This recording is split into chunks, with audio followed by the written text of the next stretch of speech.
جو بات میں نے کہی، میں نہیں کہوں گی کہ وہ کوئی فیک ویڈیو ہے، نہیں، ویڈیو صحیح ہے، مگر جو لفظ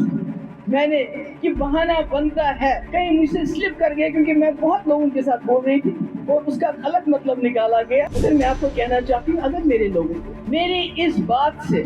جو بات ادھوری رہ گئی، ان کو کہیں تکلیف پہنچی، دل آزاری ہوئی ہوگی، کیونکہ وہ مجھے اپنا سمجھتے ہیں، میری چھوٹی چھوٹی بات سے مجھ سے ناراض ہو جاتے ہیں، تو میں اس کے لیے معذرت چاہتا ہوں۔ اور شاید آپ لوگ یہ جاننا چاہتے ہیں، ایک کنٹروورسی ہے اس وقت جنتر منتر کو لے کے، جب فاروق صاحب 96 میں اٹانومی کے نعرے پہ ان کو 60 MLA ملے، اور اس کے بعد سیکورٹی فورسز کے ساتھ ساتھ انہوں نے اخوان اور ٹاسک فورس کو کہا جاؤ، go and get them. National Conference ایسے اس وقت اس کو پیش کر رہی ہے جیسے عمر صاحب نے کل کہا، جیسے افضل گرو کی پھانسی پہ میں نے سائن کیا تھا، جیسے مقبول بٹ کی پھانسی پہ میں نے سائن کیا تھا، جیسے کشمیریوں کو گولی مارو میں نے کہا تھا۔ میں نے کہا مجھے باپ دادا سے کرسی نہیں ملی، کپکار روڈ میں زمین جائیداد نہیں ملی، گاڑیاں نہیں ملی، تنگ مرگ میں پراپرٹی نہیں ملی، لندن میں پراپرٹی نہیں ملی، مجھے لوگوں کے یہاں کے لوگوں نے پیار دیا، انہوں نے عزت دی، اور شاید ان کو مجھ پہ بھروسہ بھی زیادہ ہے۔ میرا پارٹی کا فاؤنڈیشن ڈے ہے، آج گئے 7 وری PDPS بنامتس، آج 27 سال ہو گئے ہیں مفتی صاحب کی جو زندگی کی جدوجہد تھی کہ میں جموں کشمیر میں ایک متبادل، بہتر متبادل دینا چاہتا ہوں۔ آج اس کے 27 سال پورے ہو گئے ہیں، اور مجھے خوشی ہے کہ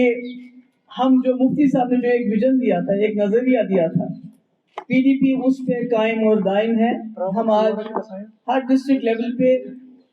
اس فاؤنڈیشن ڈے کو منانا چاہتے تھے، پر چونکہ آپ کو پتہ ہے پورے ریاست میں سیلابی صورتحال ہو گئی، بارشیں بہت ہو گئی، خاص کر راجوری پونچھ میں جان و مال کا بہت زیادہ نقصان ہو گیا، یہاں بھی بہت ہمارے لوگ پریشان رہے، یاترا کی وجہ سے بھی لوگوں کو یہاں آنے میں دقتیں تھی، تو ہم نے سوچا کہ ہم اس کو مؤخر کرتے ہیں، آگے چل کے اس کو ہم منائیں گے۔ اور آج میں اس موقع پہ اپنے جو ورکر ہیں اور اپنے کولیگس ہیں سب کو مبارکباد دینا چاہتی ہوں کہ آج ہمارا جو PDP کے 27 سال پورے کیے، اس کے باوجود کہ ہمارے اوپر بہت وار کیے گئے، ہمارے اوپر بہت حملے کیے گئے، مگر میرا ورکر، میرے ساتھی میرے ساتھ کھڑے رہے، میرے اس جدوجہد میں شامل رہے۔ تو آج ہم نے کچھ ایک ریزولوشن جس کی کاپی آپ کو ملے گی، میں مختصراً اس کے کچھ پوائنٹس پڑھوں گی، مجھے معلوم ہے آپ مجھ سے کافی سارے سوال کرنا چاہتے ہیں۔ ایک تو سب سے پہلا جو ہمارا رہا ہے جس کے لیے PDP وجود میں آئی، وہ یہ ہے کہ جو مسئلہ کشمیر ہے اس کے پرامن حل کے لیے، اور اس کے ساتھ آج بشمول 370 35A اور ہماری جو شناخت ہے اور اسٹیٹ، اس کے لیے PDP جو ہے وعدہ بند ہے، ہم جدوجہد کرتے رہیں گے اور انشاءاللہ اس کو حاصل کرتے رہیں گے، کیونکہ پیس ود ڈگنیٹی اگر جو مفتی صاحب کا نعرہ تھا اگر وہ قائم کرنا ہے تو اس کے لیے بات چیت، ریکنسیلیشن، کانفیڈنس بلڈنگ میجرز بہت ضروری ہے، اس پہ ہم کام کریں گے۔ تیسری بات کہ مفتی محمد سعید صاحب کا جو ویژن ہے وہ تب تک آگے نہیں چل سکتا جب تک جموں کشمیر، وادی کشمیر اور جموں ایک ساتھ نہ چلے، جب تک ہم ایک دوسرے کا دکھ درد نہ سمجھے، جب تک ہم ایک دوسرے کی ترقی کے لیے اکٹھے کام نہ کریں۔ تو ان دونوں ریجنز کو پہلے بھی مفتی صاحب نے بہت کام کیا، ہم بھی کوشش کریں گے کہ ہم قدم جیسے کرگل اور لداخ کے لے کے لوگ اکٹھے چلیں، ہم بھی کوشش کریں گے، ہماری کوشش رہے گی کہ ہم ساتھ ساتھ چلیں۔ اس کے علاوہ ہم نے ہمیشہ کہا ہے کشمیر کو، جموں کشمیر کو ایک کوزے میں بند کیا گیا ہے، جموں کشمیر سینٹرل ایشیا اور ساؤتھ ایشیا کے درمیان ایک اہم رابطہ بن سکتا ہے۔ جو پرانے زمانے میں ہمارے راستے تھے، چاہے سلک روٹ تھا یا دوسرے راستے تھے، جہاں سے ہمارے شاہ ہمدان رحمۃ اللہ علیہ تشریف لائے، انہوں نے اپنی ثقافت اور ہمارے جو دین ہے اس کی یہاں تعلیم دی۔ ہم چاہتے ہیں یہ راستے دوبارہ چاہے لائن آف کنٹرول پہ ہو یا LOC کے ہو، یہ آر پار جو راستے ہیں وہ آواجاوی اور تجارت کے لیے کھولنے کے لیے ہم جدوجہد کریں گے۔ اور اس کے ساتھ ساتھ جو مفتی صاحب نے اپنے کم قلیل وقت میں، جب ہم نے 2004 میں اڑی چلو کا نعرہ دے کے 14 جانوں کی شہادت دی اور 2005 میں راستہ کھلا، जो बदकिस्मती से मुजफ्फराबाद रावलाकोट बंद किया गया है, हम उसको ट्रेड के लिए फिर से खोलने के लिए मरकजी सरकार से इस्तदा करते हैं। और साथ ही जो शारदा पीठ है, जैसे हमारे सरदार भाइयों का पाकिस्तान में जो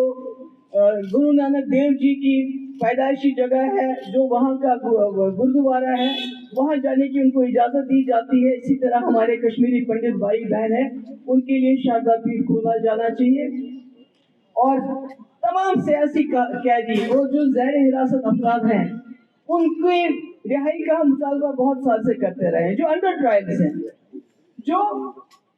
खामा पीएचए यूएपीए के अंदर उनको बंद रखा है, उनकी कार्रवाई भी नहीं होती, 5-5, 6-6 साल से कुछ नहीं होता है। और जिनकी कार्रवाई होके जिनको बेल मिलती भी है, जमानत मिलती भी, जैसे शबीर शाह साहब हैं, सुप्रीम कोर्ट ने जमानत दी, उसके बावजूद बंद है। इनमें से कई लोग जैसे जमात इस्लामी के लीडर हैं, जैसे मियां क़य्यूम साहब हैं, बहुत बीमार है और उनकी बीमारी का हम सुनते हैं। मगर जो आम खाम घरों से गरीब बच्चे इस वक्त मुल्क की मुख्तलिफ जेलों में बंद हैं, अंडर ट्रायल है, उनकी कोई अदालती कार्रवाई नहीं हो रही, वो बीमार हैं, उनकी बात कोई नहीं करते हैं। हम उस पर भी मरकजी सरकार को कहना चाहते हैं, उस पर नजरसानी करनी चाहिए और जब तक इनका केस प्रूव हो जाए, इनको बेल पे रिहा किया जाना चाहिए। इसके अलावा जिन इलाकों में मिलिटेंसी कम हो गई है, जैसे कि खुद गवर्नमेंट ऑफ इंडिया बार बार ये कहती है कि जम्मू कश्मीर में मिलिटेंसी ना के बराबर है, तो हम गवर्नमेंट ऑफ इंडिया को इस्तदा करते हैं कि वहाँ से आर्मी को निकाल के बैरक्स में वापस भेजा जाए। ये कोई नई बात हम नहीं कर रहे हैं, ये बात हम बहुत पहले से करते आए हैं और आज इसको हम रिपीट कर रहे हैं। इसके अलावा जम्मू कश्मीर के जो कुदरती वसाइल है, आपने देखा हमारी माइनिंग के लिए बाहर से ठेकेदार आते हैं, हमारे नाले, हमारे जंगल किस तरह बेदर्दी से काटे जाते हैं। हमारा सबसे बड़ा वसाइल हमारे पानी के जखीरे, जिसको इस्तेमाल करके बिजली पैदा होती है और सारी बिजली पूरे मुल्क में जाती है, पर हमें इतनी महंगी बिजली मिलती है जिसका कोई हिसाब किताब नहीं है। हम मरकजी सरकार से ये भी डिमांड रखते हैं कि या तो हमें उसके बदले मुआवजा मिले या कम से कम 2 पावर प्रोजेक्ट हमें ट्रांसफर किया जाए, क्योंकि उमर साहब ने वादा तो किया था 200 यूनिट बिजली मैं फ्री दूंगा, वो तो नहीं दे दी उन्होंने। मगर कम से कम अगर हमें मुआवजा या पावर प्रोजेक्ट वापस मिले तो हमारी कई जो मुश्किलात हैं वो दूर हो सकती हैं। और इसके साथ पीर पंचायत और चुनाव वैली में काफी देर से डिमांड रही है कि हमारा अलग एडमिनिस्ट्रेटिव डिवीजन बनना चाहिए। हम इस मांग को दोबारा दोहराते हैं ताकि वहाँ भी जो डेवलपमेंट है पूरी तरह से हो जाए और कश्मीरी पंडितों की वापसी हम चाहते हैं बाइज्जत तरीके से, उसके लिए हम पूरी कोशिश करते रहेंगे। और जो ईरान और दूसरे इस वक्त मुस्लिम ममालिक में जो जंगी सूरत हाल है, हम इस वक्त उनके साथ खड़े हैं और हम चाहते हैं कि ये जो खून खराबा हो रहा है इसको बंद किया जाए, तमाम लोग जो हैं अपनी जिंदगी आराम से गुजारे। और सबसे आखिर में 5 अगस्त जिस दिन हमसे सब कुछ छीना गया है, जिसके बारे यहाँ बात करना खत्म हो गया है। आप लोग तो शायद भूल जाएंगे, जब आप लोगों को भी जाती हुई है तो हमने आवाज उठाई, मगर 5 अगस्त के दिन हमारे तमाम लोग जितने भी यहाँ बैठे हैं अपने अपने डिस्ट्रिक्ट्स में 370 की बहाली के लिए, मसले कश्मीर के पुरअमन हल के लिए, 35A की बहाली के लिए एक पुरअमन धरना देंगे। और आखिर में मुझे मालूम है ये बातें आपको लगता होगा ये शायद ज़बानी खर्चा नहीं, आप जानते हैं जो इसको जम्मू कश्मीर के हालात हैं, ऐसे में ये बातें करना कितना मुश्किल है। इसके लिए मैंने पहले ही और मेरी पार्टी ने पहले ही बहुत बड़ी कीमत चुकाई है। आपको पता है कि हमारी पार्टी को किस तरह तार तार किया गया,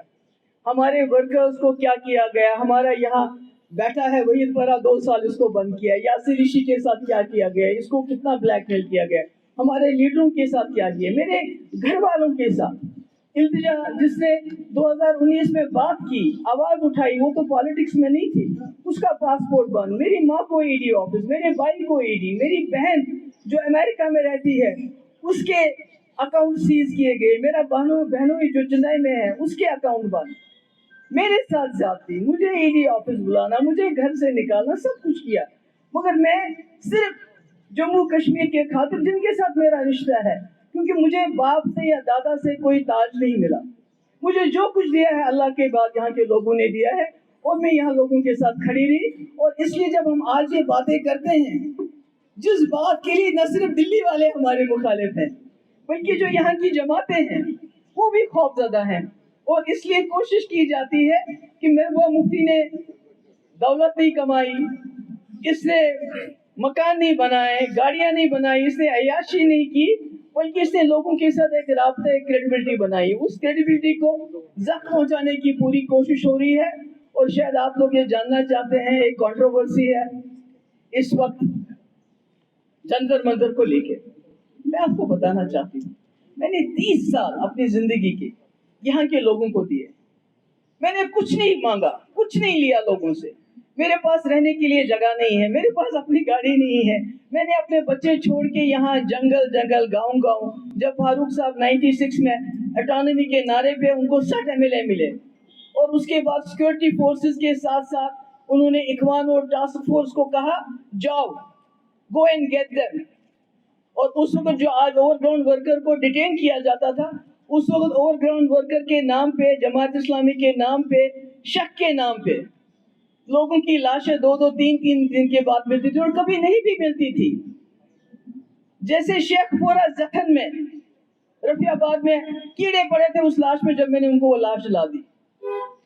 मगर उस वक्त जब मैं गांव गांव, जंगल जंगल जाती थी, पैदल जाती थी, कभी कभी फारूक साहब मेरी गाड़ी विड्रॉ करके, मेरा PSO विड्रॉ करके मैं जंगलों में जाती थी। और मुझे नहीं मालूम वो कोयूम साहब मेरे साथ होते थे, कश्मीर टाइम्स के फोटोग्राफर, जंगल जंगल में जाती थी। उस वक्त उमर साहब बीजेपी में फॉरेन मिनिस्टर थे, और वो उन ज्यादतियों का, उस पोटा का, उस टास्क फोर्स की ज्यादतियों का, इकवान की ज्यादतियों का, सिक्योरिटी फोर्सेस से जब कभी ज्यादती होती थी उसका दिफा करते थे पूरी दुनिया में जाके कि भाई कश्मीर में टेररिज्म है, वहाँ क्या हो सकता है, मेरा बाप मजबूर है ये सब कुछ करने के लिए। मगर उस वक्त यही महबूबा मुफ्ती जम्मू कश्मीर, पीर पंचाल, चुनाव वैली में घर घर जाके लोगों के आंसू पोंछती थी। इसलिए आज भी मैं ये कहना चाहती हूँ कि जो मैंने बात कही, पहले तो मुझे लगता है उमर साहब जंतर मंतर पहुंच गए स्टेटहुड को लेके। क्या फर्क पड़ता अगर वो अपने नौजवान, जो हमारे जम्मू कश्मीर के बच्चे हैं, उनके लिए 2 मिनट वहां खड़े हो जाते। क्योंकि मैं खुद नहीं गई वहां, मुझे कश्मीर के बच्चों ने फोन करके बुलाया। क्यों बुलाया? क्योंकि आपको पता है जब भी कुछ होता है, जब ये बच्चे हमारे बाहर होते हैं, इनको वहाँ कॉलेजेस में, यूनिवर्सिटीज में, हॉस्टल में तंग किया जाता है। उनको लगा शायद महबूबा मुफ्ती आएगी तो शायद हमारी मदद होगी। मैं गई, मैंने वहाँ बात की, मैंने कहा आज पूरा हिंदुस्तान जम्मू कश्मीर बना है। और जब मैं वहाँ से तकरीर करके निकली, कई सारे लोग दाएं बाएं मुझसे पूछने लगे। मैंने बहुतों को अपनी बाइट दी, मगर एक आ गया इसकी बाइट में, जहाँ मैंने कहा कि मिलिटेंसी है और बहाना बनता है,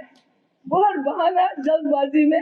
मेरे मुंह से नहीं निकला, क्योंकि मैंने कहा, मैंने सोचा मैंने कह दिया, और उसको इन्होंने इतना उछाला। मगर मुझे परवाह नहीं है, क्योंकि जब मैं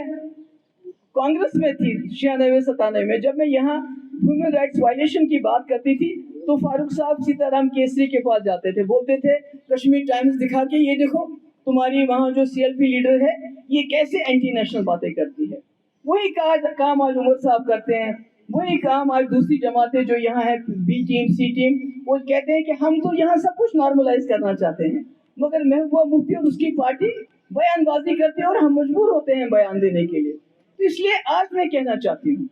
जो बात मैंने कही, मैं नहीं कहूँगी कि वो कोई फेक वीडियो है, नहीं, वीडियो सही है, मगर जो लफ्ज मैंने कि बहाना बनता है, कहीं मुझसे स्लिप कर गया, क्योंकि मैं बहुत लोगों के साथ बोल रही थी और उसका गलत मतलब निकाला गया। तो अगर मेरी वजह से, क्योंकि लोगों का रिश्ता, मैंने कहा मुझे बाप दादा से कुर्सी नहीं मिली, गुफकार रोड में जमीन जायदाद नहीं मिली, गाड़ियां नहीं मिली, टंगमर्ग में प्रॉपर्टी नहीं मिली, लंदन में प्रॉपर्टी नहीं मिली, मुझे लोगों के, यहाँ के लोगों ने प्यार दिया, उन्होंने इज्जत दी, और शायद उनको मुझ पे भरोसा भी ज्यादा है कि अब जैसे नेशनल कॉन्फ्रेंस ऐसे इस वक्त उसको पेश कर रही है, जैसे उमर साहब ने कल का, जैसे अफजल गुरु की फांसी पे मैंने साइन किया था, जैसे मकबूल भट्ट की फांसी पे मैंने साइन किया था, जैसे कश्मीरियों को गोली मारो मैंने कहा था। मगर मैं आपको कहना चाहती हूँ, अगर मेरे लोगों को मेरी इस बात से जो बात अधूरी रह गई, उनको कहीं तकलीफ पहुंची, दिल आजारी हुई होगी, क्योंकि वो मुझे अपना समझते हैं, मेरी छोटी छोटी बात से मुझसे नाराज हो जाते हैं, تو میں اس کے لیے معذرت چاہتی ہوں. تو اس کے علاوہ آج میں ہمارا سیلیبریشن ڈے ہے